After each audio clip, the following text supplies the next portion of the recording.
everyone, today I'm here to talk about how to choose the right planner size for you. And ever since I've been into this planner community, this has been the hardest question that I've had to deal with myself personally. I had no idea which size was right for me. The first planner I ever purchased was actually this Franklin Covey binder. I wound up not sticking with it. It was actually quite expensive when I bought it. It eventually went on sale for like 30 bucks, but when I bought it, it was pretty expensive. The leather is not that great of quality. I take really good care of my things, and this got beat up and marked like really quick. So I never really went back to the Franklin Covey brand, although I have heard some good things about some of their newer binders. So the size for this paper is about, I think, a half an inch bigger than the Filofax paper.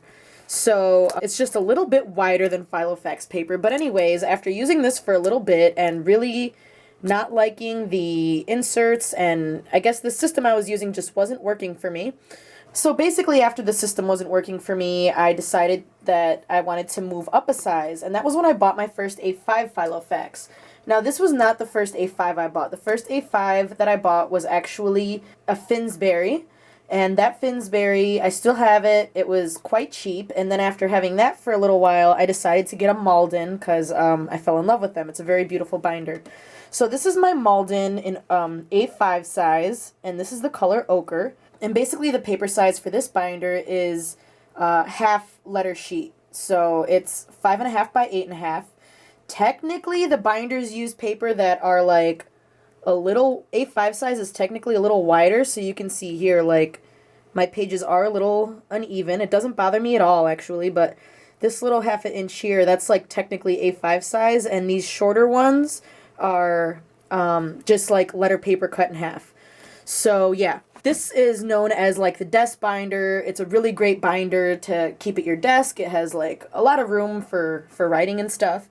And after I'd used this for a bit, I guess I just realized that it was too big, and because there was so much space in it and I don't have a lot going on right now, I basically felt like pressured to fill up all the space that was on it. While this is a really wonderful size binder, it really bothered me that it wasn't portable. And so, I would do things like make a list and say, okay, when I walk out the door, I'm going to make sure to take this grocery list out of my planner. I'm just going to take the list. And I always forgot. And I guess it also bothered me that, like, a lot of times when I find out that I'm going to make plans, I'm already out. And it kind of defeats the purpose of having a planner if you hear, oh yeah, you have to be here 2 weeks from now, and you don't have anything to like write it down in. My planner's on my desk. So anyways, that along with the fact that my two favorite planner, I don't know what to call them, like my two favorite like planner people on YouTube, which is My Planner and Alexis from Strange and Charmed. They both had this planner. They both did videos on the older one, I believe, and I loved it so much. I had like really bad case of planner envy, so I figured, what the heck, I'm just gonna try it. And okay guys, so this is where I talk about the positives and negatives for both sizes. So I have this split up. I made this little chart so that I have A5 here and personal size here, and I have positives on top and negatives on the bottom. So first we'll go through A5.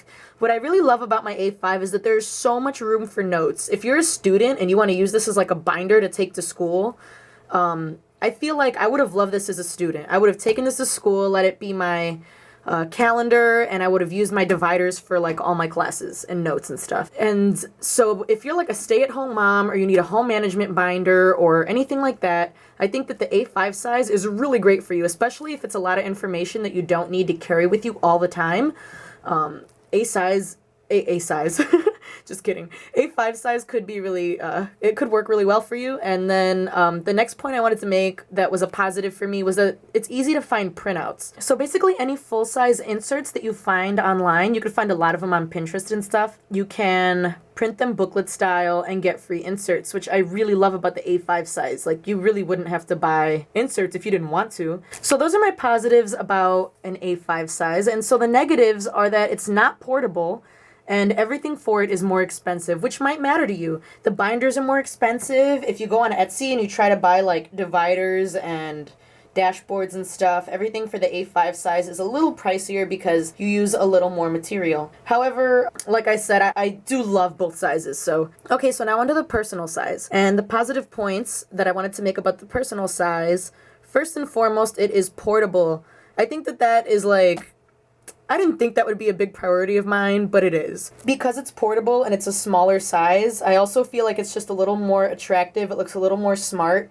Sometimes if I have this out, like, I can't imagine pulling this out too many places. I think I would feel like everyone's looking at me, and it's kind of heavy. The couple times that I did carry it out of the house, I kind of felt like I was carrying like a telephone book around with me, and I just don't need everything in it all the time. So yeah, and then a positive is that everything is cheaper. So the binders are cheaper, the dividers, the dashboards, everything's a little bit more affordable. The negatives are that there are limited space for notes. So really quick, I want to just show you a comparison. This is cut down to personal size. Okay, so that's 3.75 inches by 6.75 inches. And when I line this up, and I'm trying best I can to line it up with the corner without really like going over the rings. So yeah, this is personal size, and you can see that there is a lot more writing space on the paper behind this. There's a lot more writing space in the A5 size. This is enough space to like take notes. This is enough space to jot down like a good list, a couple quick thoughts. But if you wanted to like take thorough notes on something at a meeting, or you know, you're researching or anything like that, I probably could not stand taking notes on paper this size. By the way, this paper I just like kind of ripped out of a notebook. They all have different patterns. I know that's really random, but I just kind of like cut along the binding and punched them and put them in here because I like them. Yeah, so as you can see, there's a really big difference in the paper size, and from my experience, the biggest factors I should say, in how I use these notebooks are how much space I need, and, you know, whether or not it's portable. So I would imagine that's everyone's issue, right? Trying to figure out if you can sacrifice portability or if this space for the notes is really, you know, essential for you. Okay, so the planner system that I'm setting up now, I'm actually putting a very minimalist setup in my personal size. So in my personal size, I literally just have like my calendars, agenda stuff, and then I have like a list tab and a notes tab, and everything is really simple. I don't have sections, I don't have any of that.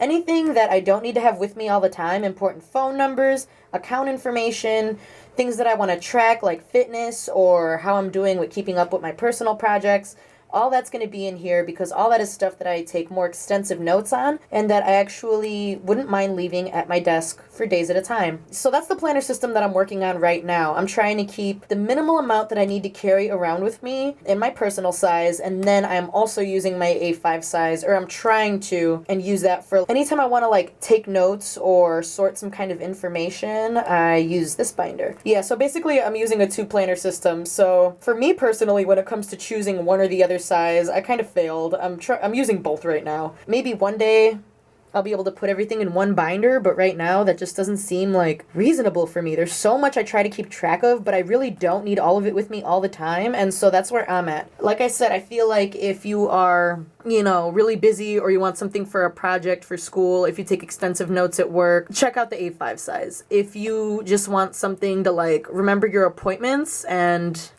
you know, to-do lists, and you want to take it with you all the time, then I would recommend personal size. So I hope this video was helpful. I know this was like my biggest dilemma coming into planner world, and I really hope that I helped some of you through that. If you have any questions about my experiences with these, please don't forget to leave a comment. I will answer your questions and comments and stuff. Also, don't forget to subscribe to my channel for more videos on fun stuff like planners and makeup. I hope you guys have a wonderful day, and I will talk to you very soon. Bye-bye.